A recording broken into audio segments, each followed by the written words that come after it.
Everyone, welcome back to Shweta's creations and vlog. ಇವತ್ತು Sunday ವಿಡಿಯೋನ ನಾನು ನಿಮ್ಮ ಜೊತೆ ಶೇರ್ ಮಾಡ್ಕೊತಾ ಇದ್ದೀನಿ. ಇವತ್ತು ಸಂಡೇ ಮಾರ್ನಿಂಗ್ ಬ್ರೇಕ್ಫಾಸ್ಟ್ಗೆ ಅಂತೇಳಿ ಮಸಾಲ ರಾಗಿ ರೊಟ್ಟಿ ಜೊತೆ ಸ್ವಲ್ಪ ತೆಂಗಿನಕಾಯಿ ಚಟ್ನಿನ ನಾನು ಮಾಡ್ಕೊಂಡಿದ್ದೀನಿ. ರಾಗಿ ರೊಟ್ಟಿ ಮಾಡಿ ತುಂಬಾ ದಿನ ಆಗಿತ್ತು. ಸೊ ಹಾಗಾಗಿ ನಾನು ಇವಾಗ ರಾಗಿ ರೊಟ್ಟಿನ ಮಾಡ್ಕೊಂಡಿದ್ದೆ.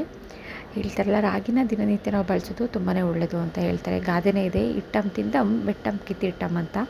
ಸೊ ಹಾಗಾಗಿ ಇವಾಗಂತೂ ರಾಗಿ ದೋಸೆ ಆಗಿರ್ಬೋದು, ರಾಗಿ ರೊಟ್ಟಿ ಆಗಿರ್ಬೋದು, ರಾಗಿ ಉಪ್ಪಿಟ್ಟಾಗಿರ್ಬೋದು, ಇಲ್ಲ ರಾಗಿ ಸೂಪ್, ಈ ರೀತಿ ಎಲ್ಲದನ್ನು ಕೂಡ ರಾಗಿದಲ್ಲಿ ನಾವು ಬಹಳಷ್ಟು ಮಾಡ್ಕೊತಾ ಇರ್ತೀವಿ.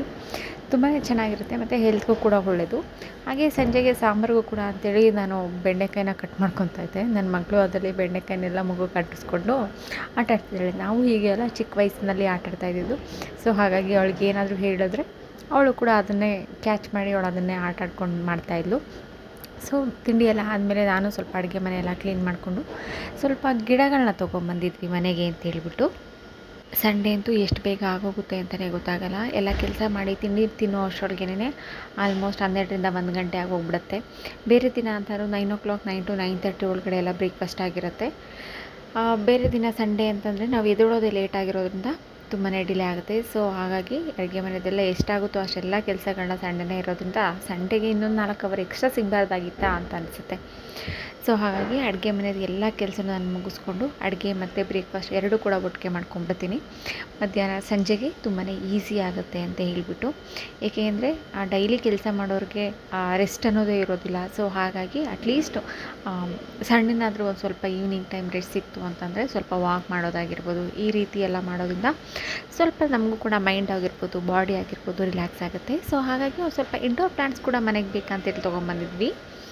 ಸೊ ಅದನ್ನು ಕೂಡ ಈ ರೀತಿ ಎಲ್ಲ ಎಲ್ಲಿ ಆರ್ಗನೈಸ್ ಮಾಡೋದು ಅಂತ ತುಂಬ ದಿನದಿಂದ ಯೋಚನೆ ಮಾಡ್ತಾಯಿದ್ದೆ. ಸೊ ಹಾಗಾಗಿ ಅದು ಕೂಡ ಎಲ್ಲ ಡಸ್ಟ್ ಎಲ್ಲ ಆಗಿತ್ತು ಮತ್ತು ಕೆಲವೊಂದು ಎಲೆಗಳೆಲ್ಲ ಒಣಗೋಗಿತ್ತು.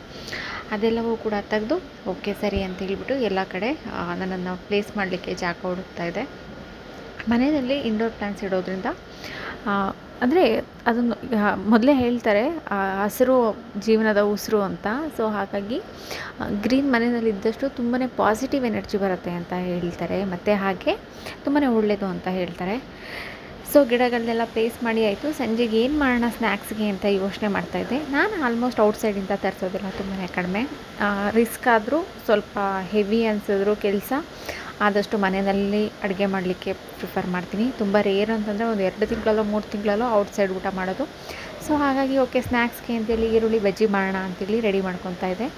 ಸೊ ಹೇಗಿದ್ದರೂ ಅದು ಕೂಡ ಬೇಗನೆ ಆಗೋಗ್ಬಿಡುತ್ತೆ. ಸೊ ಹಾಗಾಗಿ ಈರುಳ್ಳಿ ಇಲ್ಲಾಂದರೆ ಈರುಳ್ಳಿ ಪಕೋಡ ಅಂತಲೂ ಹೇಳ್ತಾರೆ. ಸೊ ಇದನ್ನು ಮನೆಯಲ್ಲೇ ಮಾಡಿಕೊಂಡೆ. ತುಂಬಾ ಚೆನ್ನಾಗಿತ್ತು, ಟೇಸ್ಟಿಯಾಗಿತ್ತು. ಮೇ ಬಿ ಎಲ್ಲರೂ ರೆಸಿಪಿ ಗೊತ್ತಿದೆ ಅಂದ್ಕೊತೀನಿ.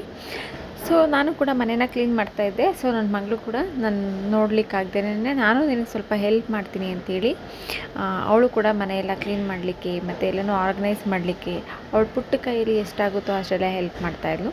ಸೊ ನನಗಂತೂ ತುಂಬಾ ಖುಷಿ ಆಗುತ್ತೆ ಮಕ್ಕಳು ಈ ರೀತಿ ಎಲ್ಲ ದೊಡ್ಡವ್ರ ಥರ ಯೋಚನೆ ಮಾಡಿದಾಗ. ದೊಡ್ಡವ್ರ ಥರ ಯಾವಾಗ ಯೋಚನೆ ಮಾಡ್ತಾರೆ ಅಂದರೆ, ನಾವು ಚಿಕ್ಕ ಮಕ್ಕಳ ಜೊತೆ ಚಿಕ್ಕ ಮಕ್ಕಳಾಗಿ ಚಿಕ್ಕ ಮಕ್ಕಳಿಗೆ ಹೇಗೆ ಹೇಳಬೇಕು ಆ ರೀತಿ ನಾವು ಅವ್ರ ಫೀಲಿಂಗ್ಸ್ ಜೊತೆ ಕನ್ವೆ ಆದರೆ ಅವರು ಕೂಡ ದೊಡ್ಡವ್ರ ಜೊತೆ ಕನ್ವೆ ಆಗ್ತಾರೆ. ಇಲ್ಲ ಅಂತಂದರೆ ದೊಡ್ಡವ್ರು ಏನಿದೆ ಅದಕ್ಕೆ ಹೊಂದ್ಕೊತಾರೆ ಅಂತ ಹೇಳ್ಬೋದು. ಸೊ ಅವಳದೊಂದು ಪುಟ್ಟ ಕ್ಲಾಸ್ ಇತ್ತು. ಸೊ ನಿಜವಾಗ್ಲೂ ಇದು ಬೇಜಾರಾಗುತ್ತೆ. ಅವಳಿದ್ದಾಗ ಚೆನ್ನಾಗಿ ಕಲ್ತ್ಕೊತಾ ಇದ್ಲು. ಆಲ್ಮೋಸ್ಟ್ ಈ ವಿಡಿಯೋ 1 year ಹಿಂದಿಂದು.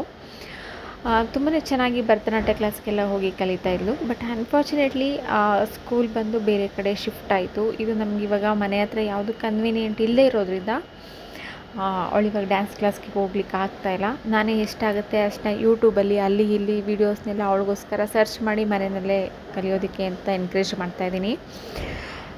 ಸೊ ಈ ಮುಖಾಂತರ ನಾನು ಹೇಳೋದೇನಪ್ಪ ಅಂತಂದರೆ, ಮಕ್ಳಿಗೆ ಯಾರಾದರೂ ಇಂಟ್ರೆಸ್ಟ್ ಇತ್ತು ಅಂತಂದರೆ ಸೊ ಪ್ಲೀಸ್ ಆ ಇಂಟ್ರೆಸ್ಟ್ನ ಕಲಿಸ್ಲಿಕ್ಕೆ ಟ್ರೈ ಮಾಡಿ. ಆದರೆ ಅವ್ರು ಕಲಿತಿದ್ದಾರೆ ಅಂತಂದಾಗ ಈ ರೀತಿ ಕ್ಲಾಸಸ್ಗಳು ಶಿಫ್ಟ್ ಆಗೋದ್ರಿಂದನೂ ಕೂಡ ಒಂದು ಸ್ವಲ್ಪ ಬೇಜಾರಂತೂ ಆಗುತ್ತೆ. ಅವಳಿಗೂ ತುಂಬ ಬೇಜಾರಿದೆ, ನನಗೂ ತುಂಬ ಬೇಜಾರಿದೆ. ಬಟ್ ಫ್ಯೂಚರಲ್ಲಿ ಏನಾದರೂ ಅವಳಿಗೆ ಹತ್ತಿರದಲ್ಲಿ ಒಂದು ಕ್ಲಾಸ್ ಸಿಕ್ಕಿ ನಾನಂತೂ ಇವಾಗ ವರ್ಕ್ ಮಾಡ್ತಾ ಇರೋದ್ರಿಂದ ಅವಳನ್ನ ಪಿಕಪ್ ಆ್ಯಂಡ್ ಡ್ರಾಪ್ ಮಾಡೋದಾಗಲಿ ಇಲ್ಲ ಕರ್ಕೊಂಡೋಗಿ ಬರೋದು ಅಂತ ಆಗಲ್ಲ. ಇನ್ನು ಸ್ವಲ್ಪ ದೊಡ್ಡವಳಾದರೆ ಒಂದು ಒಳ್ಳೆ ಕ್ಲಾಸಿಗೆ ಸೇರಿಸೋಣ ಅಂತ ಅಂದ್ಕೊಂಡಿದ್ದೀನಿ. ನೋಡೋಣ ಮುಂದಿನ ದಿನದಲ್ಲಿ ಆದರೆ ಅದನ್ನು ಕೂಡ ಟ್ರೈ ಮಾಡ್ತೀನಿ.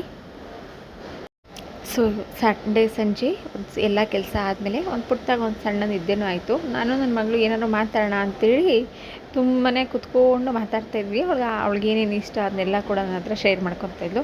ಅವಳು ತುಂಬ ದೊಡ್ಡ ಮೇಲೆ ಮನೆ ಕಟ್ಟಿಸ್ಬೇಕಂತೆ, ಮತ್ತು ಅವಳಿಗೆ ದೊಡ್ಡ ರೂಮ್ ಬೇಕಂತೆ, ಈ ರೀತಿ ಎಲ್ಲ ಅವಳ ಆಸೆ ಮತ್ತು ಕನಸುಗಳನ್ನ ಶೇರ್ ಮಾಡ್ಕೊತಾಯಿದ್ಲು. ಸೊ ಅಟ್ಲೀಸ್ಟ್ ನಾವು ಮಕ್ಕಳಿಗೆ ಏನಾದರೂ ಒಂದು ಕನಸನ್ನ ಇಲ್ಲ ಆಸೆನ ಹುಟ್ಟಾಕಿದ್ರೆ ಮಾತ್ರ ಅವರು ಕೂಡ ಮುಂದಿನ ಜೀವನಗಳಲ್ಲಿ ದೊಡ್ಡ ಆಸೆ ಕನಸುಗಳನ್ನ ಇಟ್ಕೊತಾರೆ. ಸೊ ಹಾಗಾಗಿ ಆಗುತ್ತೋ ಇಲ್ವೋ ಚಿಕ್ಕದೋ ಪುಟ್ಟದೋ ಅವ್ರಿಗೆ ಎನ್ಕರೇಜ್ ಮಾಡಬೇಕು. ಸೊ ನಾನು ಹಾಗೆ ಅವಳಿಗೆ ಹೇಳ್ತಾ ಇದ್ದೆ, ಆಯಿತು ನೀನು ದೊಡ್ಡ ಮನೆ ಕಟ್ಸು, ನೀನು ದೊಡ್ಡ ಕಾರ್ ತೊಗೋ, ಅದು ತೊಗೋ ಇದು ತೊಗೋ ಅಂತ.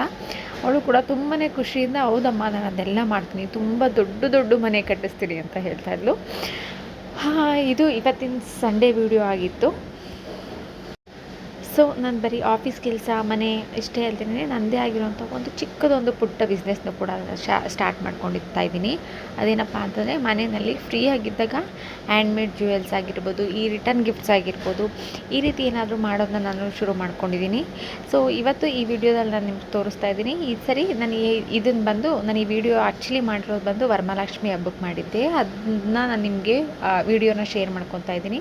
ಸೊ ಈ ರೀತಿಯ ಎಲ್ಲ ರೀತಿಯ ರಿಟರ್ನ್ ಗಿಫ್ಟ್ಸ್ಗಳು ಕೂಡ ಸಿಗುತ್ತೆ. ಇದ್ರ ಜೊತೆ ಕ್ಲಿಪ್ ಆಗಿರ್ಬೋದು, ಪಿನ್ ಆಗಿರ್ಬೋದು, ಈ ರೀತಿ ಎಲ್ಲ ಪ್ರಾಡಕ್ಟು ಕೂಡ ಹ್ಯಾಂಡ್ಮೇಡ್ ಸಿಗುತ್ತೆ. ಸೊ ನಿಮಗೂ ಯಾರಿಗಾದ್ರೂ ಬೇಕಿದ್ರೆ ನಾನು ಡಿಸ್ಕ್ರಿಪ್ಷನಲ್ಲಿ ಲಿಂಕ್ ಹಾಕಿದ್ದೀನಿ, ಚೆಕ್ ಮಾಡಿ. ಸೊ ಫೈನಲಾಗಿ ಅವಳಿಗೆ ಹೋಮ್ವರ್ಕ್ ಕೂಡ ಮಾಡೋದನ್ನ ಹೇಳ್ಕೊಡ್ತಾ ಇದ್ದೆ. ಸೊ ಅಲ್ಲಿಗೆ ಕಂಪ್ಲೀಟಾಗಿ ಸಂಡೇ ಅನ್ನೋದು ಮುಗಿದೋಯ್ತು. ಸೊ ಈ ವಿಡಿಯೋ ಇಷ್ಟ ಆಗಿದೆ ಅಂತ ಭಾವಿಸ್ತಾ ಇದ್ದೀನಿ. ಸೊ ನಿಮ್ಮ ಅನಿಸಿಕೆ ಅಭಿಪ್ರಾಯ ಏನಿದೆ ಕಮೆಂಟ್ ಸೆಕ್ಷನ್ ತಿಳಿಸೋದಲ್ದೇನೆ ಹೀಗೆ ಸಪೋರ್ಟ್ ಮಾಡ್ತಾಯಿರಿ ಅಂತ ಕೇಳ್ತಾ ಇವತ್ತು ಈ ವಿಡಿಯೋನ ಮುಗಿಸ್ತೀನಿ. ಮತ್ತು ಮುಂದಿನ ವಿಡಿಯೋದಲ್ಲಿ ಮತ್ತೆ ಇನ್ನೊಂದು ಕಂಟೆಂಟ್ ಜೊತೆ ಸಿಗ್ತೀನಿ ಅಂತ ಹೇಳ್ತಾ, ಯಾರ್ಯಾರೆಲ್ಲ ನನಗೆ ಸಪೋರ್ಟ್ ಮಾಡ್ತಾಯಿದ್ದೀರಾ, ಯಾರೆಲ್ಲ ನನ್ನ ವಿಡಿಯೋ ವಾಚ್ ಮಾಡ್ತಾಯಿದ್ದೀರಾ ಅವರೆಲ್ಲರೂ ಕೂಡ thank you so much. Thank you all.